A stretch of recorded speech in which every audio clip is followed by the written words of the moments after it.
যে কোন ছেলেটার বাড়ি বিজেপি বাড়ি বা কারা তার সাথে যুক্ত থাকতে পারে। আজকে ওই এলাকার খাস জমা করা হয়, যদি মেডিকেল টেস্টে যদি দেখা যায় যে তারা আসামি, তাদের প্রশাসনের কাছে এবং এখানে এডিশনাল এসপি সাহেব আছেন, আমাদের জেলার আর প্রশাসনের প্রতিনিধি হিসাবে 5-7টা যুবক আছে যারা কল্যাণপুরে এসে একটা রাজনৈতিক দলের হয়ে মিছিল করে, আবার খাস কল্যাণপুরে গিয়ে আরেকটা রাজনৈতিক দলের প্রজাতিদেরকে বিভ্রান্ত করার কোনো মানে নেই, উদ্দেশ্য নেই, সেটা ঠিক নয়। এখানে আলোচনা 25 তারিখ আমাদের রামচন্দ্রঘাট বিধানসভা কেন্দ্রের পশ্চিম দ্বারিকাপুর গ্রাম পঞ্চায়েতের খাস কল্যাণপুর বাজার এলাকায় একটা নিন্দাজনক ঘটনা ঘটে গেছে, যেখানে আমাদের একটা জনজাতি বোনকে সেখানে রেপ করা হয়েছে। এবং তার পরবর্তী সময়ে যেটা না বললে নাই হয়, আজকে এখানে আমি সর্বদলীয় বৈঠকে উপস্থিত ছিলাম, আমি বলেছি ত্রিপুরা রাজ্যে 25 বছর যাবৎ আমরা দেখেছি, এবং 5 বছরের জোট আমল যে কংগ্রেস জোট সরকার ছিল সেটাও আমরা দেখেছি। আমাদের এই জেলায় খোয়াই জেলায় সেখানে উজান ময়দানে যে ঘটনা ঘটে গিয়েছিল, ওই জোট আমলের উজান ময়দানের ঘটনাকে নিয়ে 25 বছর যাবৎ আমাদের ওই সিপিএমের কথা শুনতে হয়েছিল। সেই দিনও আমরা দেখেছিলাম একটা আসামি গ্রেপ্তার হয়নি, কিন্তু গত 25 তারিখ যে ঘটনাটা ঘটলো আমরা তার নিন্দা জানাই। এবং আমরা দেখতে পেয়েছি আমাদের পুলিশ প্রশাসন, কল্যাণপুর আরক্ষা দপ্তর এবং জেলা পুলিশ প্রশাসন 24 ঘন্টার মধ্যে 2 জন আসামিকে ধরে ফেলেছে। আর বাকি কিছু সমাজদ্রোহী দ্বারা, বিশেষ করে ভারতীয় জনতা পার্টির প্রধান উপপ্রধান তারাও জড়িত আছে।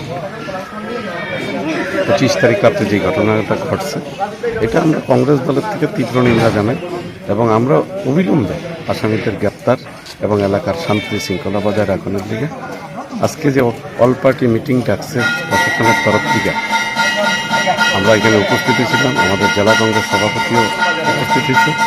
আমরা একদম স্পষ্ট দেখতে বলা হয়েছে যে আসামিদের অ্যারেস্ট চাই, আর এলাকার শান্তি শৃঙ্খলা, এটা মিশ্র বসতি এলাকাতে যাতে শান্তি শৃঙ্খলা বিরাজ করে। এবং ঘটনাটা তো জাতি বুঝাতি না, ঘটনাটা ব্যাপার হচ্ছে একদম লজ্জাস্কর ঘটনা। এটা আমরা তো এটা কোনোভাবেই মেনে নিতে পারতেছি। এটা কল্যাণপুরের অসম্মান করা হয়েছে, সারা কল্যাণপুরবাসীকে অসম্মান করেছে। এইসব সমাজদ্রোহীদের অবিলম্বে গ্রেপ্তার করে দৃষ্টান্তমূলক শাস্তির ব্যবস্থা করতেই হবে।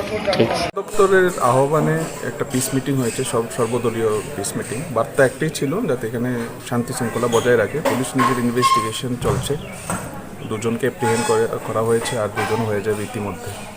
এই বৈঠকে কি আলোচনা হয়েছে? সব কিছু কি সিদ্ধান্তে আপনারা গিয়েছেন?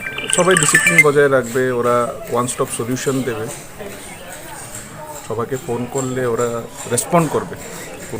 4 জনের মধ্যে তো 2 জন অ্যারেস্ট হয়েছে, আর 2 জনকে মানে পাকড়ানোর জন্য আপনারা কিভাবে অ্যাকশন নিতেছেন? না, দ্য সার্চ ইজ অন, এখানে হয়ে যাবে, ইতিমধ্যে হয়ে যাবে। আমরা এই সর্বদলীয় বৈঠক সম্পর্কে প্রশাসনকে প্রথমে অভিনন্দন জানাই সিপিএম দলের পক্ষ থেকে। তো আমরা এটাই চাইব এলাকায় যাতে শান্তি সম্প্রীতির পরিবেশটা বজায় থাকে। ঘটনা তো উদ্বেগজনক, দুঃখজনক। আমাদের দাবি হচ্ছে যারা প্রকৃত দোষী তাদের যাতে পুলিশ গ্রেপ্তার করে এবং তাদের দৃষ্টান্তমূলক শাস্তি দেয়।